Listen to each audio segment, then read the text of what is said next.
નમસ્કાર વિદ્યાર્થી મિત્રો, ધોરણ 10 સામાજિક વિજ્ઞાન પાઠ નંબર 8 કુદરતી સંસાધનો એની અંદર બીજા ભાગની અંદર આપણે છીએ. પહેલા ભાગની અંદર તમે સંસાધન કોને કહેવાય એનો અર્થ, પ્રકાર અને એની જે ઉપયોગો છે એની ચર્ચા કરી. હવે ભાગ 2માં આપણે પહેલું સંસાધન શરૂ કરીશું જેનું નામ છે જમીન. શરૂ કરીએ દીકરાઓ. જમીન કોને કહેવાય તો પહેલાં તો એની વ્યાખ્યા તમારે મોટે કરવાની કે જમીન એટલે તો એક જ વસ્તુ યાદ રાખવાનું, પૃથ્વીના ઉપરનું પાતળું સ્તર અથવા પૃથ્વીના ઉપરનું સ્તર એટલે જમીન. આ જમીન કઈ રીતે બને તો આખી ક્રિયા યાદ રાખવી કે સૌથી પહેલાં મોટા મોટા ખડક હોય. આ ખડકોમાં હવા અને પાણી એ વારે વારે ખડકોનું ઘસારણ કરે છે. એટલે કોઈ મોટું ખડક હોય એ ખડકમાં વારે વારે હવા અને પાણી એ ઘસાયા કરે તો આના લીધે ખડકોના નાના ટુકડા થઈ જાય છે. હવે આ જ હવા અને પાણી એ ખડકોને એક જગ્યાએથી બીજી જગ્યાએ લઈ જાય છે, એને નિક્ષેપણ કહેવાય. એટલે આમ જ્યારે ખડકોના હવા અને પાણી દ્વારા પહેલાં ઘસારણ થાય, એના બારીક ટુકડા થાય અને એ ટુકડાઓનું એક જગ્યાએથી બીજી જગ્યાએ નિક્ષેપણ થાય ત્યારે જમીન બને છે. મિત્રો, જમીન જે છે એની અંદર ખનિજ દ્રવ્ય, જૈવિક તત્વો એનું પ્રમાણ પણ વધારે જોવા મળે છે, જે વનસ્પતિ માટે ખૂબ જ ફાયદાકારક છે. જમીનના પ્રકાર કોણે પાડ્યા, કેટલા પાડ્યા અને કોના આધારે પાડ્યા, 3 સવાલ પણ આઈએમપી છે જે અહીંયા સ્ક્રીન ઉપર નથી, પણ તમે ચોપડીમાં ટીક કરી શકો અથવા લખી શકો. હું બોલી રહ્યો છું. જમીનના પ્રકાર ICAR નામની સંસ્થાએ પાડ્યા છે. ICAR, Indian council for agriculture research, યાની કે ભારતીય કૃષિ સંશોધન પરિષદે જમીનના પ્રકાર એમણે કુલ 8 પાડ્યા છે, જેની અંદર એની આબોહવા, ખનિજ તત્વ, માતૃખડક, રંગ વગેરેને આધારે જમીનના પ્રકારો પાડેલા છે. પહેલી જમીન આપણી પાસે છે કાપની જમીન. કાપની જમીન 43% ક્ષેત્રફળમાં છે. કાપની જમીનનું નિર્માણ નદી દ્વારા નિક્ષેપિત કાપથી થાય છે. કાવેરી, બ્રહ્મપુત્ર, સતલુજ જેટલી પણ ભારતમાં નદી છે એ નદીની આજુબાજુની તમને જેટલી જમીન દેખાય એ બધી કઈ જમીન છે? કાપની જમીન. એને બરાબર ધ્યાનમાં લેવાનું છે કે કાપની જમીન એ નદીઓના નિક્ષેપિત કાપને લીધે બને છે. આવી જમીનમાં પોટાશ, ફોસ્ફરિક એસિડ, ચૂનો વધારે જોવા મળે છે, જ્યારે નાઇટ્રોજન અને ધુમ્મસ ઓછું જોવા મળે છે. નાઇટ્રોજનને જો વધારવું હોય તો કઠોળના પાક લેવાથી નાઇટ્રોજનની સ્થિરતા વધારી શકાય. આવી જમીનમાં ઘઉં, ચોખા, શેરડી, શણ, કપાસ, તેલીબિયા, મકાઈ ઉગાડી શકાય છે. બીજી જમીન આવે છે રાતી અથવા લાલ જમીન. ભારતમાં લગભગ 19% આવી જમીન જોવા મળે છે. તમિલનાડુથી ઉત્તરમાં જાઓ તો બુંદેલખંડ, પૂર્વમાં રાજમહેલ અને પશ્ચિમમાં કચ્છ સુધી આવી જમીન જોવાય છે. આ જમીનનો રંગ લાલ કેમ હોય છે તો ટીક કરવું 1 માર્ક્સમાં. ફેરિક ઓક્સાઇડને લીધે આ જમીનનો રંગ લાલ હોય છે. ચૂનો, કાંકરા અને કાર્બોનેટ જેવું આમાં કંઈ મળતું નથી, પરંતુ મેગ્નેશિયમ, ફોસ્ફેટ ને નાઇટ્રોજન, પોટાશ વગેરે ઓછા પ્રમાણમાં જોવા મળે છે. આમાં પણ બાજરી, કપાસ, ઘઉં, અળસી, જુવાર, બટાટા વગેરે જોવા મળે.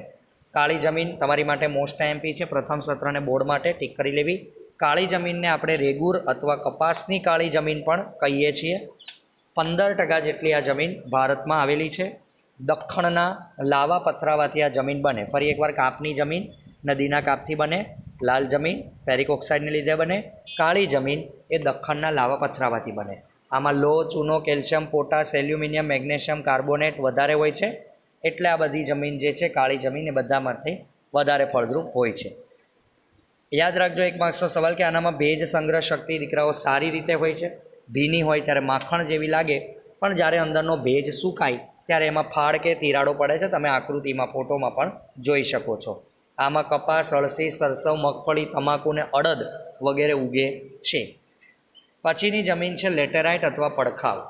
લેટર શબ્દ જે લેટિન ભાષાનો શબ્દ છે, અંગ્રેજી નહીં બેટા, લેટિન ભાષાના લેટર LATER શબ્દ જેનો મતલબ થાય છે ઈંટ, એના ઉપરથી શબ્દ નામ પડ્યું છે લેટેરાઇટ અથવા તો પડખાવ જમીન. વધારે વરસાદ હોય એટલે કે સૂકી આબોહવા અને ભેજવાળી આબોહવા હોય, પ્લસ એમાં સિલિકાનું તત્વ હોય ત્યારે આ જમીન બનતી હોય છે. મોટાભાગે જે દ્વીપકલ્પીય ઉચ્ચ પ્રદેશ છે યાની કે પશ્ચિમ ઘાટ, ત્યાં તમને આવી જમીન જોવા મળે. ભીની થાય ત્યારે એવી કોમળ હોય માખણ જેવી, સુકાય તો સખ્ત થઈ જાય, ફળદ્રુપતા ઓછી જોવા મળે છે. આ જમીનનો રંગ પણ લાલ હોય છે.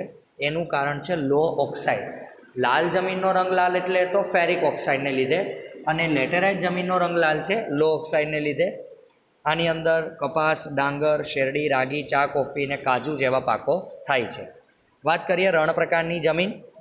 જ્યારે સૂકી અને અર્ધ સૂકી આબોહવા હોય, ગરમ આબોહવા હોય ત્યારે રણ પ્રકારની જમીન મળે.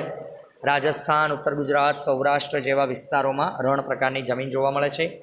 આની અંદર ક્ષારો વધારે હોય છે, જમીન રેતાળ હોય, ઓછી ફળદ્રુપ હોય. બાજરી અને જુવાર સિંચાઈ કરો તો સારી રીતે ઉગી શકે છે. વાત કરીએ પર્વતીય જમીન અને જંગલ જમીન. આ બંને પહાડ ઉપર જ હોય, ખાલી ઊંચાઈનો ફરક છે દીકરાઓ, યાદ રાખજો.